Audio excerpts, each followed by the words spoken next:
जी, बिस्मिल्लाहिर्रहमानिर्रहीम। आज की इस वीडियो के अंदर मैं आप लोगों को फिज़िकली मदरबोर्ड के जो इंटरनल पार्ट्स हैं उनके बारे में आप लोगों को बताने जा रहा हूँ कि कौन सा कंपोनेंट जो है किस मकसद के लिए इस्तेमाल होता है, कौन सी चीज़ उसके साथ अटैच की जाती है। इसमें सबसे पहले नंबर पर जैसा कि आप लोगों को ये मदरबोर्ड हमें नज़र आ रहा है, इसमें सबसे पहली और बुनियादी चीज़ जो है ये सॉकेट हमें नज़र आ रहा है। ये सॉकेट जो है, इस सॉकेट का नाम है मैक्रो प्रोसेसर सॉकेट। अब इस मैक्रो प्रोसेसर सॉकेट के साथ हम मैक्रो प्रोसेसर लगा सकते हैं। इसमें कौन सा मैक्रो प्रोसेसर लगेगा, इसमें पिनलेस मैक्रो प्रोसेसर लगता है और ये एडवांस किस्म का मैक्रो प्रोसेसर होता है, जिस तरह कोर i3, कोर i5 और कोर i7। और इसके अंदर फिर जो है फर्दर जो है इसकी जनरेशन आ जाती है, वो जनरेशन के जो है इसके अंदर मैक्रो प्रोसेसर लगता है। तो ये मैक्रो प्रोसेसर जो हमारे पास है, इस मैक्रो प्रोसेसर सॉकेट का के अंदर जो है मैक्रो प्रोसेसर लगेगा, जो वो पिनलेस मैक्रो प्रोसेसर लगेगा। नेक्स्ट उसके बाद दूसरे नंबर पर आप लोगों को लेकर चलते हैं। ये वाली जो पोर्ट्स आप लोगों को नजर आ रही हैं, इनको कहते हैं मेमोरी बैंक्स या इनको कहते हैं मेमोरी स्लॉट्स। मेमोरी बैंक और मेमोरी स्लॉट्स का काम क्या होता है कि इसके अंदर हम रैम को अटैच करते हैं। अब देखना ये होता है कि हमने अपने सिस्टम के अंदर कौन सी रैम को अटैच करना है। इसमें मुख्तलिफ किस्म होती है रैम की जैसा कि DDR1, DDR2, DDR3 और DDR4 रैम होती है। ये देखना होता है कि हमारा मदरबोर्ड जो है वो कौन सी रैम को सपोर्टेड है, ताकि हम वो रैम प्रॉपर इंसर्ट करके यहाँ पर हम अपने सिस्टम से डिस्प्ले ले सकें।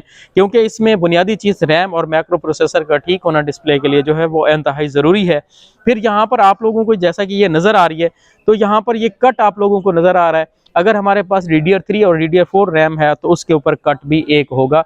तो रैम जो है ये टेम्परेरी मेमोरी होती है जो कि सिस्टम के साथ अटैच होती है, ताकि हम सिस्टम का डिस्प्ले ले सकें। उसके बाद नेक्स्ट हमारे पास ये जो कंपोनेंट आप लोगों को नज़र आ रहा है, ये कंपोनेंट है, ये इसको कहते हैं ATX पावर कनेक्टर या BTX पावर कनेक्टर या पावर कनेक्टर सिंपली।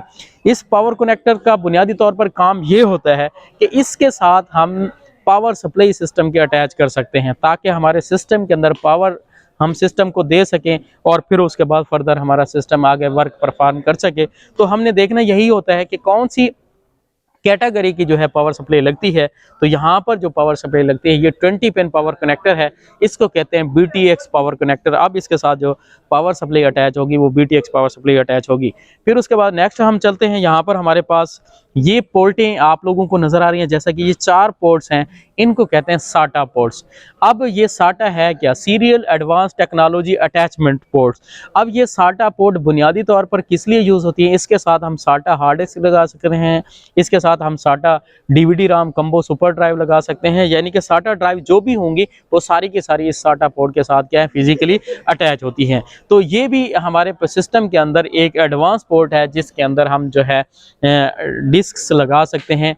मिसाल के तौर पर हार्ड डिस्क और या कम्बोज या सुपर ड्राइव हम लगा सकते हैं। फिर उसके बाद नेक्स्ट हमारे पास जो है ये कंपोनेंट आप लोगों को नजर आ रहा है, इस कंपोनेंट का नाम है CMOS। CMOS स्टैंड फॉर होता है कंप्लीमेंट्री मेटल ऑक्साइड सेमीकंडक्टर। यानी कि ये हमारा सिस्टम ऑफ होता है, लेकिन हमारा सिस्टम का डेट एंड टाइम जो है वो क्या रहता है, अपडेटेड रहता है।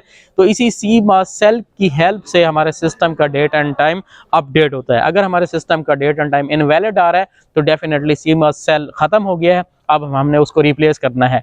और हमारे सिस्टम की बायोस की सेटिंग भी वो इसी CMOS के अंदर ही सेव होती है। नेक्स्ट उसके बाद आप लोगों को लेकर चलते हैं, जैसा कि ये वाली पोर्ट आप लोगों को नजर आ रही है, ब्लैक कलर वाली पोर्ट है। इस पोर्ट का नाम है PCI express slot, peripheral component interface express slot.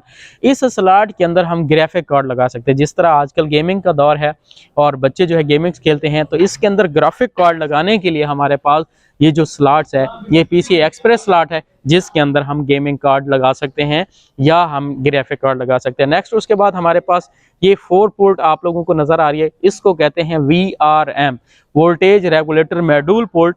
ये बुनियादी तौर पर इस VRM का काम क्या होता है, ये मैक्रो प्रोसेसर को पावर देने के लिए इस्तेमाल होती है। बाकी भी इसके ऊपर जो है और छोटे छोटे कंपोनेंट्स हैं, जो कि इलेक्ट्रॉनिक्स कंपोनेंट हैं, रेजिस्टर हैं, कैपेसिटर हैं, ट्रांजिस्टर हैं या और कोई जंपर्स वगैरह हैं, और भी बहुत सारे कंपोनेंट्स अवेलेबल हैं। लेकिन मेन जो कंपोनेंट है, जो बुनियादी कंपोनेंट है, वो आप लोगों के साथ मैंने अभी शेयर किए हैं। आप इसके साथ फिजिकली अटैचमेंट भी आप लोग कर सकते हैं। माइक्रो प्रोसेसर सॉकेट के साथ माइक्रो प्रोसेसर लगा सकते हैं, मेमोरी बैंक के साथ रैम लगा सकते हैं, इसी तरह साटा पोर्ट्स के साथ हार्ड डिस्क और कंबो ड्राइव में लगा सकते हैं, और सीमास सेल के अंदर सीमास बैटरी पोर्ट सेल लगा सकते हैं। फिर उसके बाद पीसी एक्सप्रेस स्लॉट के अंदर ग्राफिक कार्ड्स लगा सकते हैं। वीआरएम के साथ माइक्रो प्रोसेसर के वो पावर देने के लिए जो सप्लाई का कनेक्टर होता है वो लगा सकते हैं। इसी तरह और भी यहाँ पर कंपोनेंट अवेलेबल है जो कि छोटे छोटे कंपोनेंट हैं। तो उम्मीद करते हैं आज की इस वीडियो के अंदर आप लोगों को फिजिकली जो अटैचमेंट होती है चीज़ों की, कंपोनेंट्स की, इंटरनल पार्ट्स जो मदरबोर्ड्स के होते हैं वो आप लोगों को समझ आ गया होगा। अगर फिर भी आप लोगों को डिफ़िकल्टी हो रही है तो आप डिस्क्रिप्शन के अंदर जो है आप हमें मैसेज करें, तो आप लोगों को जो है कमेंट सेक्शन के अंदर आप लोग मैसेज करें तो वो आप लोगों को रिप्लाई मिल जाएगा। अगली वीडियो तक अल्लाह हाफिज़, मिलते हैं अगली वीडियो के साथ। Thank you.